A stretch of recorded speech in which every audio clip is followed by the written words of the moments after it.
again later in the program. If you want to call Stan at 602-567-6109. That's 602-567-6109. Remember, don't listen to this program without a pencil and paper by your side. It's time to take a little break, folks, so don't go away. Don't change your dial. We will be back after this brief pause. Well, there you have it. Folks, remember, I predicted that all of the things that are happening would happen, and I predicted these years ago. In fact, I named the exact month that this current, they call it a recession, but it's really a depression. I named the exact month that it would start. I predicted that it would go right in, and by the third quarter of '93, the entire world would be in the throes of a depression. Well, we're already in the depression. Also, on a previous show about the Federal Reserve, we also gave you this warning, economic storm warning. This is from the Providence Journal, Providence, Rhode Island, July 1992. Former banker and financial analyst Michael William Haga, author of the forthcoming book, On the Brink, How to Survive the Coming Great Depression, 1993 to the year 2000, says, quote, within the next 12 months, the international banking system will collapse. The world's stock exchanges will crash to pre-World War II levels. Real estate values will plunge 85% or more, and countless numbers of ordinary people worldwide will be left holding the bag. This is just a confirmation of what I had predicted years before. You only hear these things on the hour of the time and nowhere else. What you're hearing tonight, folks, and what you've already heard already, is astounding information that you will not hear on the 6 o'clock news, on any channel, or on any other radio station. You heard it here on the hour of the time, first. And remember this. So far, I've only been wrong once. In all of the many predictions that I've ever made, I've been wrong exactly one time. When I said that Manuel Noriega would not be found guilty in an American court of law and would not serve any time in jail. I was wrong. But that's the only time that I've been wrong. Now I'm going to read you an article from the New Federalist. Deficit figure was pre-election fiction. Listen closely to this, folks, by Chris White of the EIR News Service. The federal government's deficit for the fiscal year ending September 30th was $290 billion. The figures were announced at the end of last week by the Treasury Department. Like the GDP numbers up 2.7% and the weekly unemployment claims down, the report was evidently someone's idea of good news to be made available to the public in the last days before the election. The $290 billion final figure is significantly lower than the nearly $400 billion projected by the Office of Management and Budget earlier in the year. Unlike the GDP report, it will probably not be revised in the weeks following the election, but that doesn't make the report any more real than the GDP figures were. Since the size of the deficit is now about the same magnitude as the interest payments on the entirety of the federal government's debt, and those interest payments happen to be the biggest line item in the federal budget, excluding entitlement programs. You hear people saying, quote, well, why don't we just cut out the interest payments and everything will balance, unquote. Sounds like common sense, but is it reality? It's a fiction, folks. First of all, the amount reported as the federal deficit is a fiction. Fiction. It's graphic enough that it could even be the subject for Madonna's next book. It doesn't include the $60 billion, that's billion with a B, folks, that administration and Congress alike agreed was necessary to continue to resolve bankrupt S&Ls, and doesn't count what's already been paid, and doesn't even make allowance for the fact that that $60 billion is way too low. It doesn't include the 80 or so billion dollars that was looted out of the Social Security Trust Fund again this year to help reduce the apparent size of the deficit.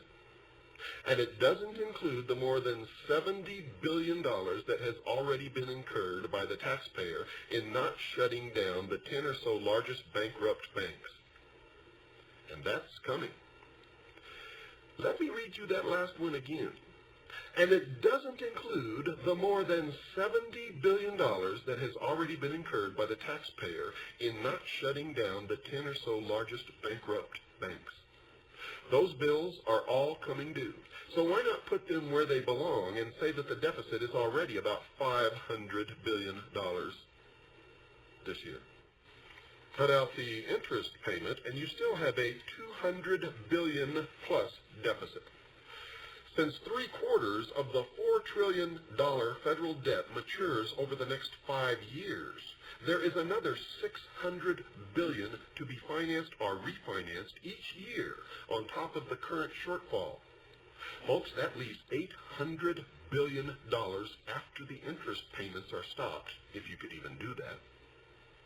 We are now at the point where the financing of the deficit and the amortization and rollover of federal debt is more each year than the revenues received by the Treasury from taxes collected from individuals. This is rather more than $600 billion. Revenues collected or received by the Treasury from taxes will also decrease in the coming years as more and more people find out that it's the biggest scam that's ever been conducted in this country, and that they don't really even have to pay those taxes. It's voluntary, you see, and they have been defrauded into thinking that they are taxpayers when the law clearly says that most of them are not. Eliminating the interest payments won't do much about anything either. You see, it isn't a question of what the federal government spends its money on. It's the way we insist on doing things that is the problem. In the Constitution, folks, Article 1, Section 8, the Founding Fathers laid out how the government should manage its finances and economic policy.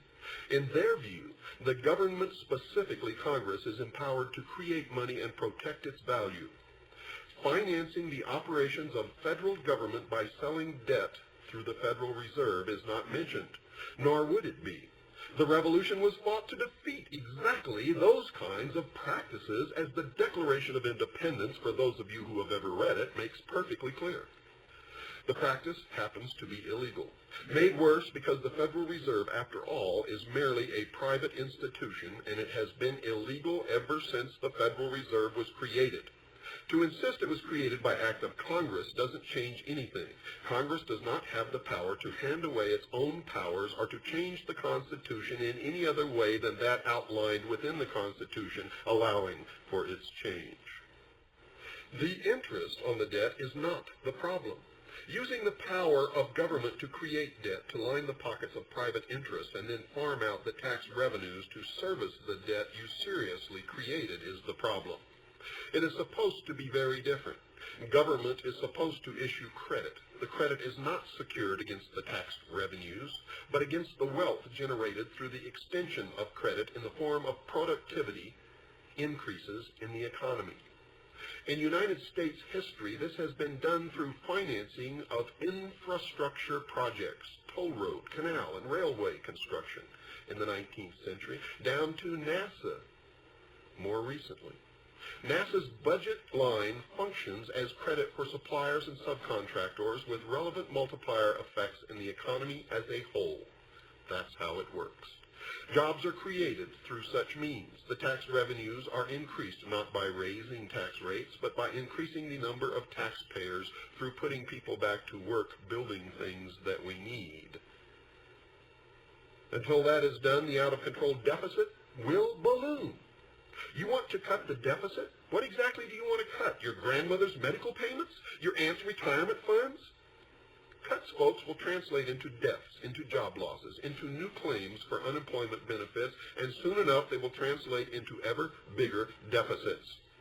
We've been through it before over the last 12 years. Each time the deficit doubles. This time it is different. Now America's largest corporations, starting with General Motors and IBM, are charging off their losses.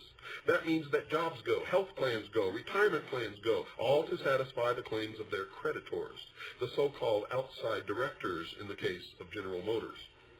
That's the Depression. When the government goes down that path and the corporations go down that path, then it's only a matter of time before the spiral thus created runs out of control. That is what we have been warning you about. And that is the end of the article. An article, by the way, that is right on the money.